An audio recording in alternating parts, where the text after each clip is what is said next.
The boat did great. I did some research, figured out that this PCV tomfuckery going on here is normal for it to blow oil everywhere. It's a testament to how awesome Kawasaki is.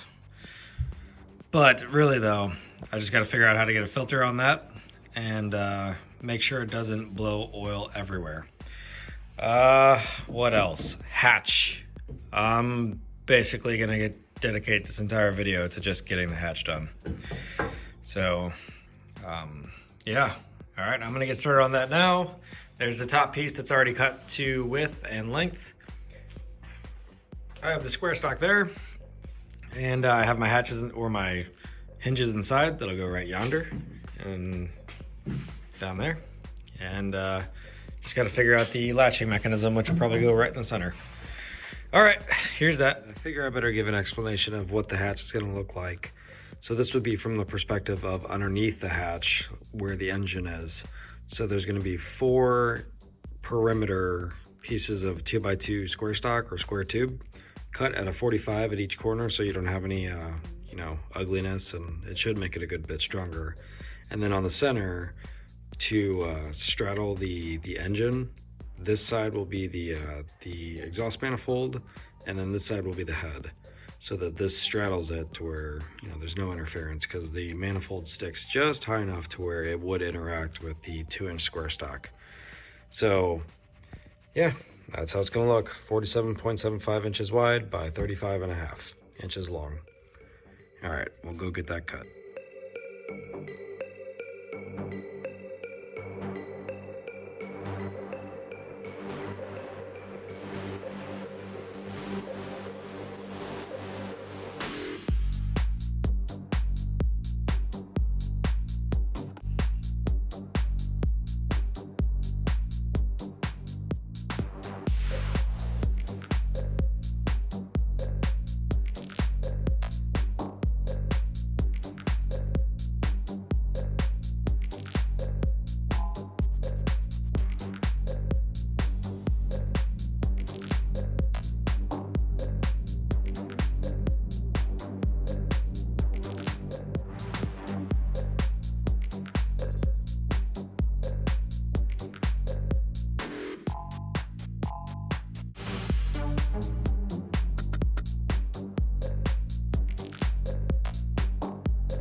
All right, Brad just got the square built. We're gonna frame a giant ass picture of him.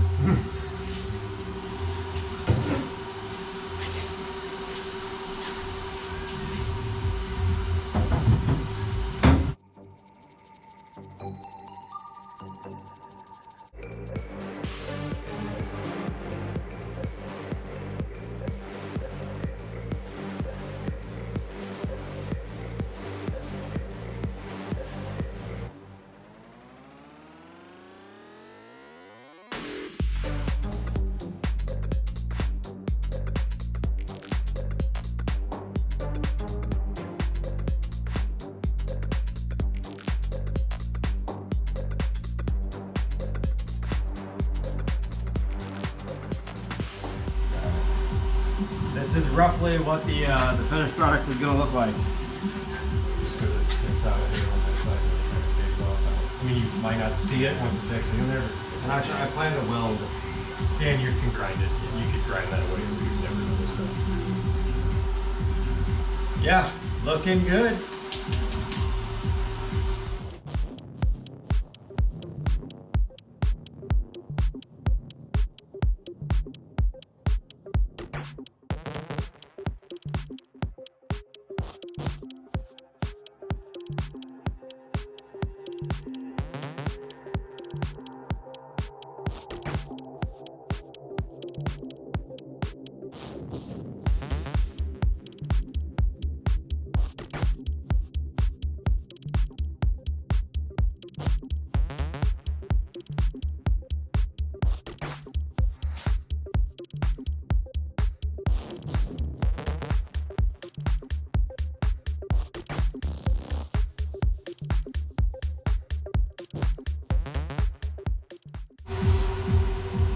Brad just cut out 4 4-inch tabs that we're going to weld on the inside here so that as the lid lays down, it has something to rest on. We're going to plug weld so that we don't put a seam here for something to cause, you know, an uneven surface.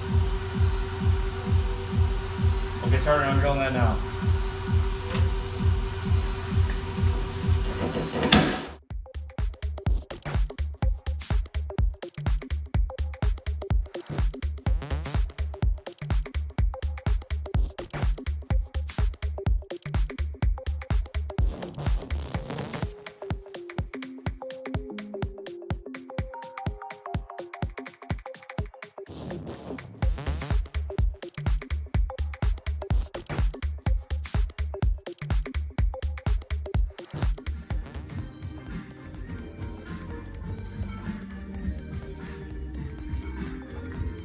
All right, the hatch is actually starting to look like a hatch, and it fits pretty well up in here.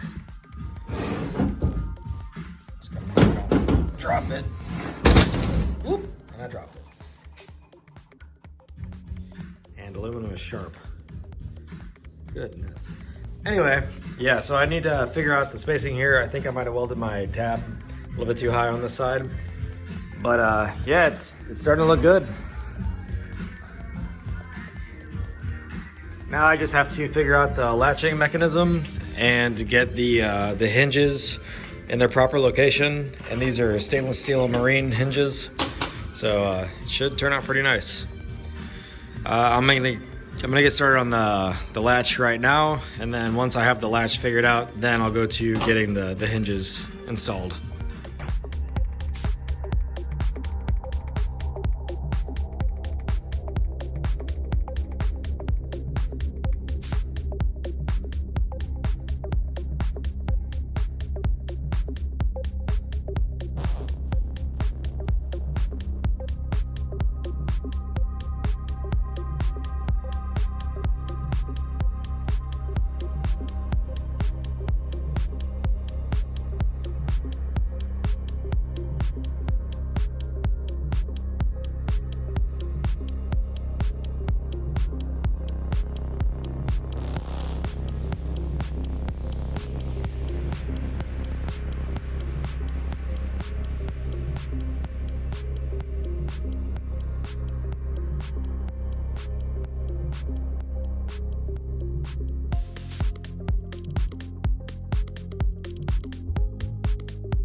Alrighty, it's looking pretty damn good. Glad it only took me to the end of the boat build before I figured out how to use a welder, but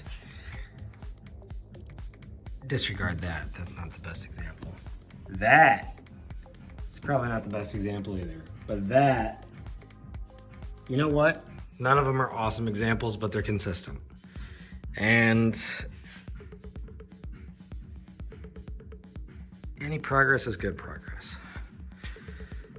So now I just have to flip this over, grind the edges down, because where it meets in the corners here, it's a little bit tight, and just want it to be as snug but fit in there as good as possible. I'm a bit concerned that during the the hot summer months, if this hatch is closed and it's 100 degrees outside, that the whole structure will expand and I won't be able to open it. But I doubt that that's going to happen, because there's about a 1/16 of an inch on each side that it would have to expand. So that's what, in total, an 1/8 of an inch the whole piece of aluminum would have to expand. But we'll see how it works. I took all this apart, welded underneath there, and then put 14 pounds more of Sycamarine underneath this pump shaft collar. I really should have taken my time the very first go around and welded it very thoroughly, or paid somebody to do it, or just gone to Pat's house. That would have been intelligent. But yeah, I just need to get all that back together, and then I can put the hatch on, and then I can do the latch. So I'm gonna get this stuff knocked out real quick, because that's just busy work.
So it is probably a good thing that this oil got everywhere, and the fact that I needed to pull this intercooler out to reseal the pump flange, because the actual bolts to the pump flange were kind of loose, and I took that upon myself to just go around the whole intake and just make sure everything was snug. And I did realize that my my motor mount spacing was all based off of the pump shaft's location, with as far as I could get it into the pump housing, but it went in another 1/8 of an inch to maybe 1/4 of an inch. So that's how it sits now, which you guys will be able to tell me if that's gonna be problematic.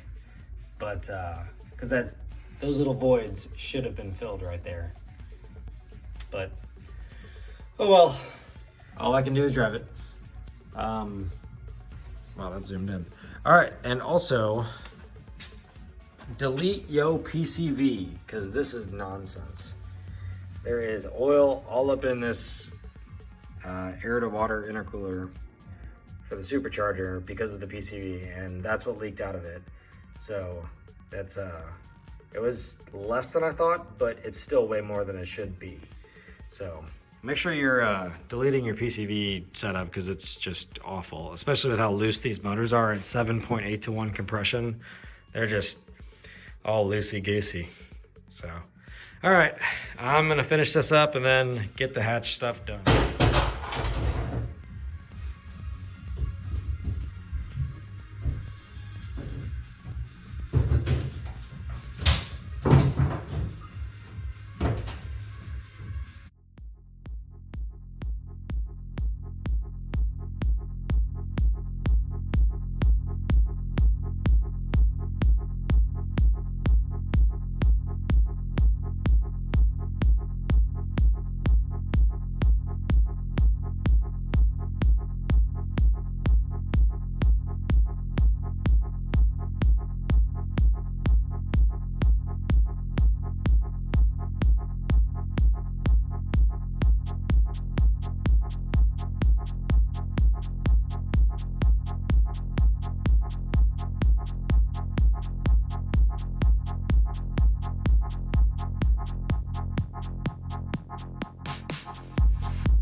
the water box mount.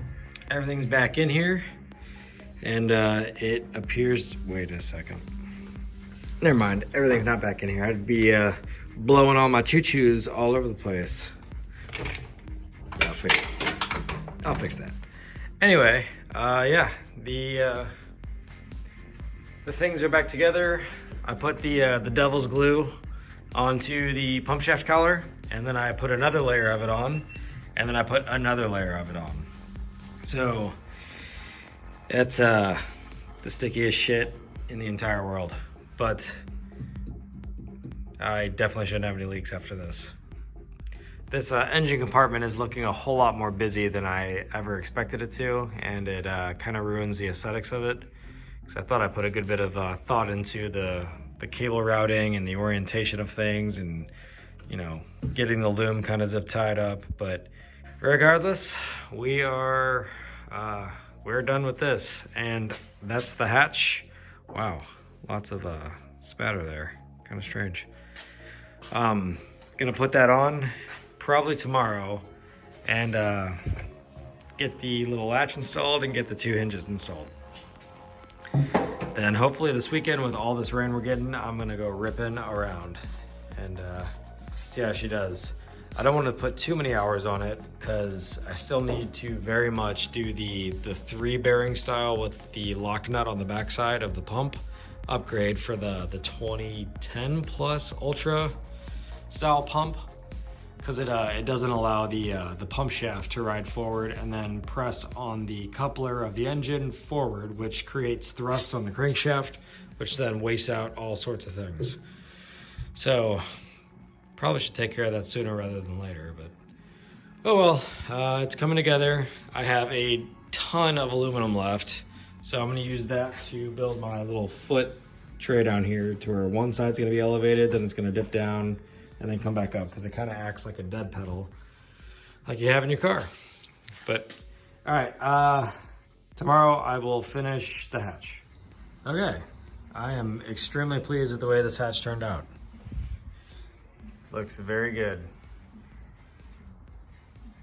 I didn't weld all these little corner joints here because I figured welding on this corner and then the seam right here at each one of these joints, it would definitely be strong enough. But if you guys think that I need to go back around, weld them, and then sand them off, then I'll maybe consider that. But yeah, I stood on top of it and kind of hopped around, and it felt extremely solid, which it needs to be, because we're going to be laying back there and putting dirt bikes or small wheeled RM80s and stuff like that on it. So